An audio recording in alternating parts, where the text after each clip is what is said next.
Unlike most model railways, I'm not building it round the wall of the room because the walls are just horrible and awkward. So I'm building it in the middle, which does make for an interesting problem in that I'm artificially forcing much tighter corners than I would if it went round the room. But round the room, there's too much stuff around the room. You've got boilers and furnaces and shelves that the previous owner stuck up, and all of the a lot of the pipe work runs along the side wall. One set of wall, or one side wall, it has a series of alcoves which are rather annoying. However, they're a nice size for some metal shelving, so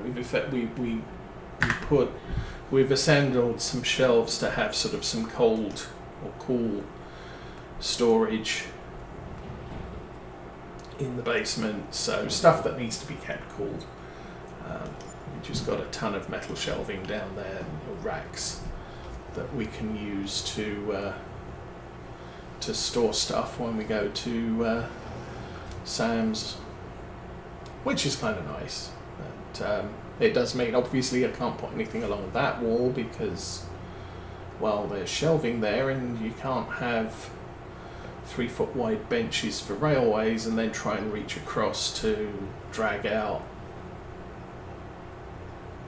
you know, a pallet of tins of soup or something like that. So that's okay. But as I said, so we're going for the middle. That does mean that at each end I have to allow for about 6 feet in order to get a reasonable turn without making it too tight. Trains don't like tight turns. They tend to come off the tracks. So I still think I've got two fields a little bit further down here. So anyway, so that's the plan at the moment. Also, I mean, the other good thing about that is it keeps the costs down, because I don't have, 300 feet of track. I've just got 100.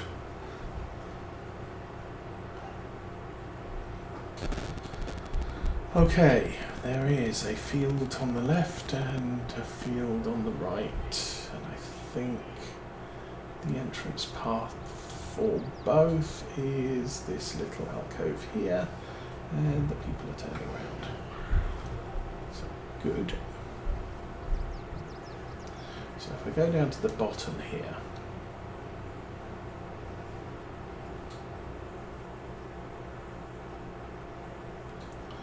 should be a break in the hedge just to the right here, I hope. Yay. Okay, unfold.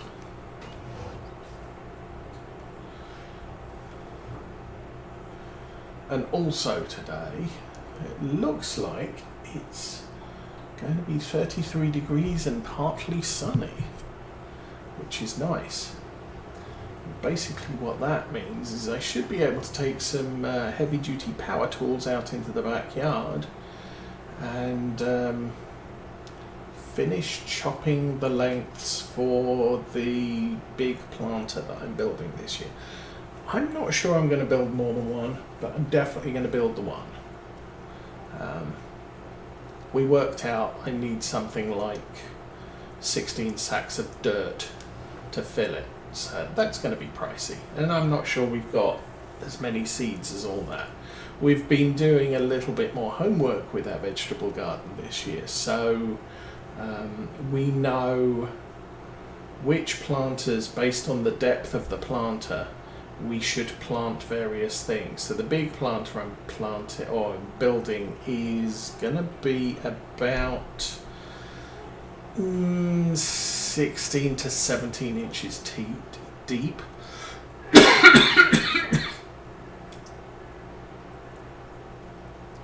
Which means we can plant something like potatoes in it. We can't plant potatoes in the planters I built last year because they're only a foot deep, just under a foot deep.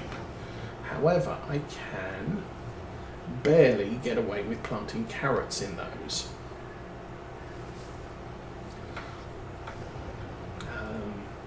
And also,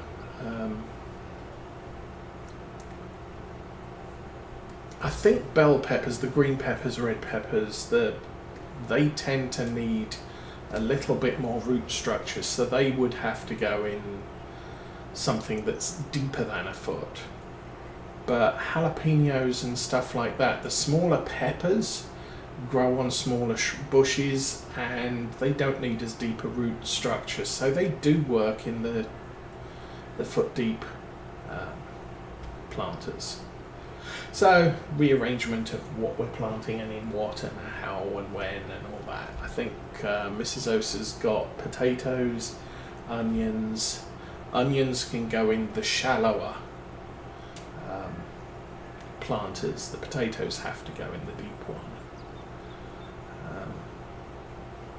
And then next year we'll probably build another one, and maybe the year after a third.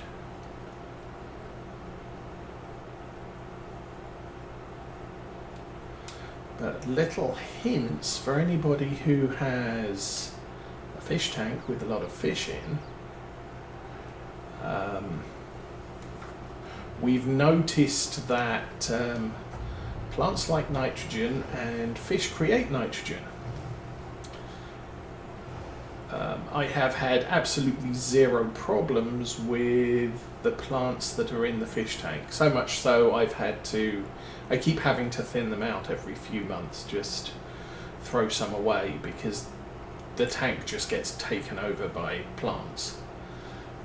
So this year we've started, rather than emptying the fish water on a rather annoying shrub by the front door, we're actually venturing out into the yard and throwing the fish water on plants we actually want to grow.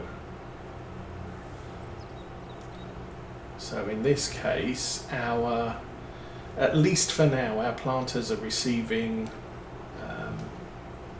dirty fish water, and then we top up the tank and wait a few weeks and then create some more and dump that onto the planters. So we're nitrogenating the soil in the planters, especially the older planters, because they were used last year, so a lot of the nutrients will have been drawn out of them. And then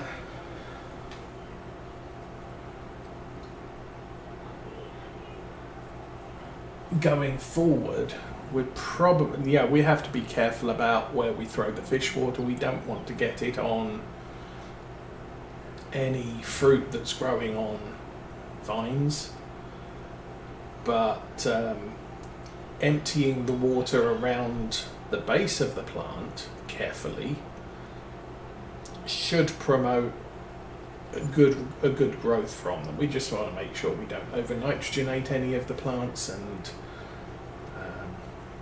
I don't know what plant requirements are, but we already discovered that a full load of fertilizer or nitrogen on a grass field sucks the yield down, so you do actually want to watch for over nitrogenating, at least in game. We are 50% done on this contract, so we should get this contract done, the one directly in front of us done. Then I'll drive back to the store. We'll grab what remains of that first pallet and on the way back to the yard we'll fertilise our oats.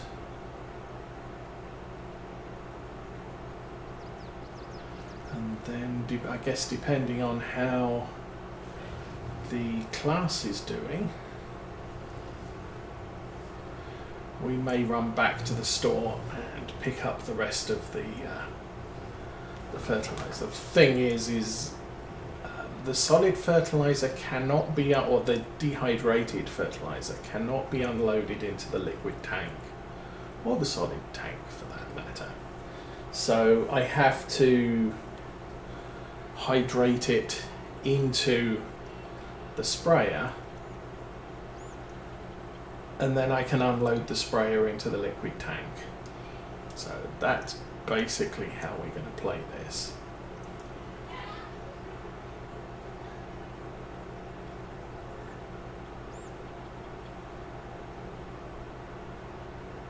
But that will need will leave a pallet of spray down at the store. That's not going to be a problem, I don't think, because we've still got to seed the field we mulched last fall. I don't know if it needs lime. We're going to have to investigate our fallow field and see what state it's in. It's quite well nitrogenated. Obviously, I mean, previous farmer fertilised the crop and let it wither, so it's still got all the nitrogen in the ground because it hasn't been harvested, and that's what resets the nitrogen levels in the field, not the act of the plant growing, which technically should be the case. I wonder if they'll change how that works in Farm Sim 25 next, whatever they call it. I mean, one thing you could do is, rather than saying, oh, you need to fertilise the field twice, or if you've got precision farming, just throw out enough nitrogen to get that result. That's all nice and wonderful, but what about if, as a crop grows, it sucks nitrogen out of the ground, and you have to keep the nitrogen levels right? So it's not just a case of what Millennial Farmer would call pre-emerge fertilizer. So you inject fertilizer into the ground before or as you're injecting the seeds into the ground, and that'll get them started, but as the crop grows, it's sucking nutrients out of the ground, and so during the year you have to replenish those nutrients. And it's not just a case of, hey, this is first stage growth, I'll just go out there, I'll throw fertilizer in the ground, we're all done until I need to bring the harvester out and harvest the field. That's kind of how I feel we're at the moment, and that's, while it's the essence of farming, it's not entirely accurate. It's what's the word for it? It's arcade play rather than realism play. So these crops here, they're going to need a second application of fertilizer to become completely fertilized, but that's not really the case. It's as they grow, they're going to suck nutrients out, and those nutrients are going to have to be replenished, and that does make, of course, environmental scoring difficult for precision farming, because obviously, well, I got the fertilizer levels up to ideal, or I kept them at ideal, but you're going to have to keep a running total of how long and how often the fertilization was at ideal levels in order to score it, because you can't just say yes, it was ideal at harvesting time, because that's probably not the time you need it to be ideal. That's the time you want it to be kind of mostly drained, because we put exactly enough fertilizer in the field for the crops that we were growing at that time. It would make the game a little bit more labour intensive as you're topping off, you know, trying to keep the nitrogen levels to a good level so that the crop grows good. But then maybe, you know, you have a running score on yield. So you plant the crop, it starts growing. You know, initially the yield potential is 0. Put some fertilizer in and it jumps it up to 20, but then it starts to drop off as it uses up the fertilizer, so you top up the fertilizer again. If there's not enough rain or irrigation, then potentially the crop will deteriorate. If there's sufficient, then, you know, again, your yield counter will increase. If there's too much rain, your yield counter could be lowered.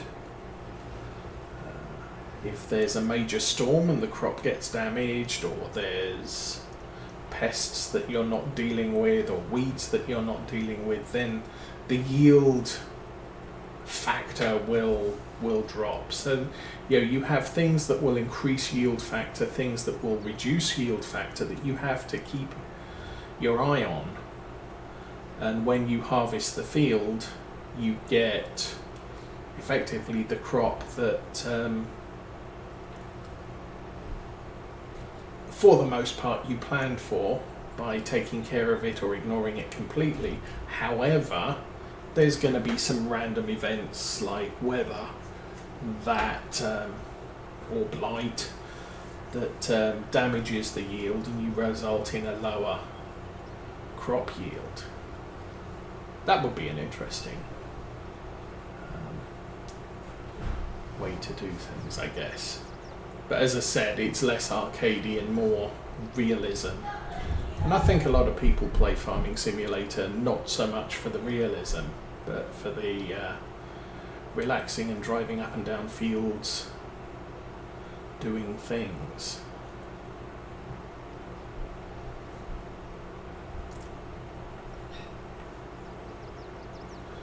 So should I go to 93 on the way back? We've still got 34% of a tank. I don't know how big 93 is. But we're not going to use too much more on this field, I don't think.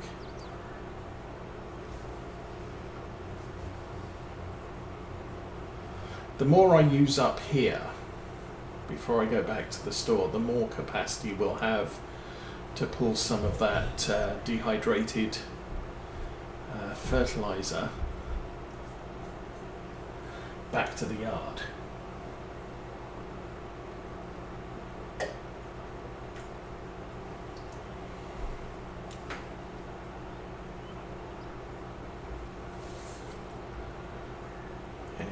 I think this is looking like I have one more pass down this field and we can get paid. And that will be awesome. And then we have to figure out where to get to. I was thinking, okay, so some of the things that did come up in store sales, there was half price sugar beet harvesters.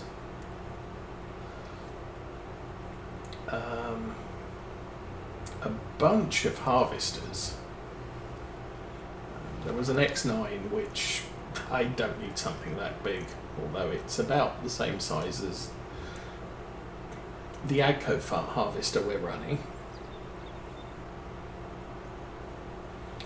A bunch of tractors came up. Axiom 960 came up,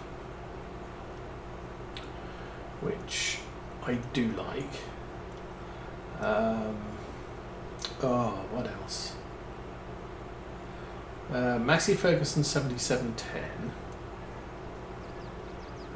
A bunch of Renaults, and the class version of the Renault that we have. Stop. Turn that off. Fold it up. So what's in there at the moment? That would be a good thing to know. That's the first Land Rover I've seen. There's been about 3 of those for sale over the winter. Cedar, it's only 6 metre, don't need that. 1455 XL, I do like that tractor. And I think there was a 7200 a couple of days ago. Big shallow cultivator, only needs 320 horse, 840. That could work with what we have. 320 horse, that would push it onto the Zerion though, which I'd like to avoid. Fendt 300, 7710S, another Zerion 3000, which is fun. There's a big giant manure tank, straw blower. That's the second one of those I've seen. That's just a basic round baler. There's a sugar beet picker-upper, a weeder, a little truck, a big truck, and the Fendt 900 Vario, which we could get one of those and put a huge engine in it, and that would make things more awesome for us, maybe. Okay, we'll collect the money on that one, we'll collect the money on that one. We have 93 to do. Gonna look at the map because really don't know this side of the map too well. So 93 is there. If we come out of here, follow the dirt track up there, that'll take us to 93. Guessing the entrance is about there. If we can get that field done, we can get a full tank back at the store and then head over to 100. If I can't get that done, then we'll have to go back to the store, top off, come back, do that one, and then probably do 100. So yeah, it is what it is. We'll figure out that as we go along. And our 870 has 8 minutes left of cultivating.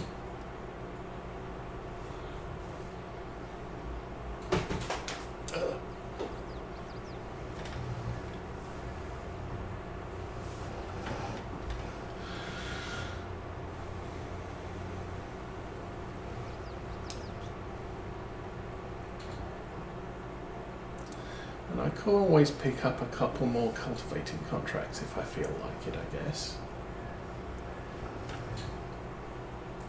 The Axion's going to be busy for a while, but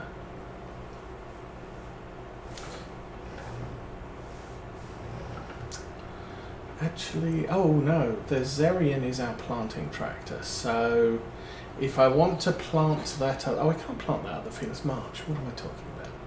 There's no planting till April. So it's not like I can do much of anything else today except just what we're doing. Oh, and it's going to rain as well, which is not going to do excessive damage to our field equipment because we had to turn off rain pane and the mud mod because they were misbehaving, which is unfortunate.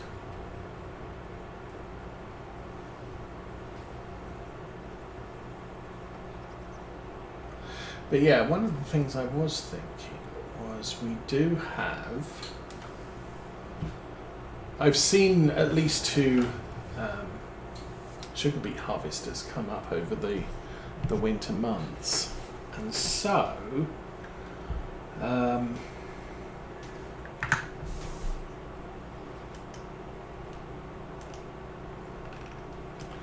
Dairy, grapes, bakery, that's the sawmill stuff.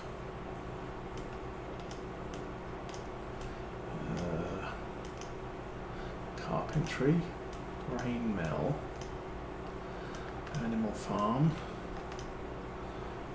BGA, oil mill, and cereal factory. Sugar mill, that's where the sugar mill is. And that is the spinnery. So, for example, I could go into sugar beets and just ship them straight down to the sugar mill for processing, which means I would need to buy the sugar mill. But that was just a thought. Instead of, sugar beets are difficult to store on the farm.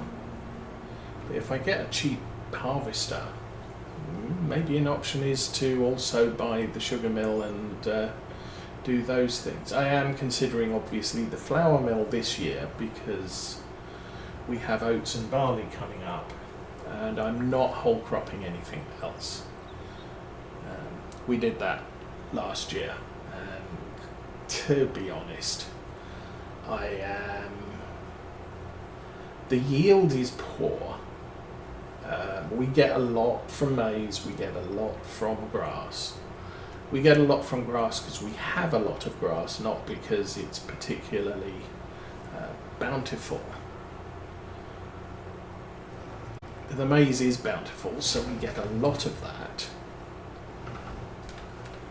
And then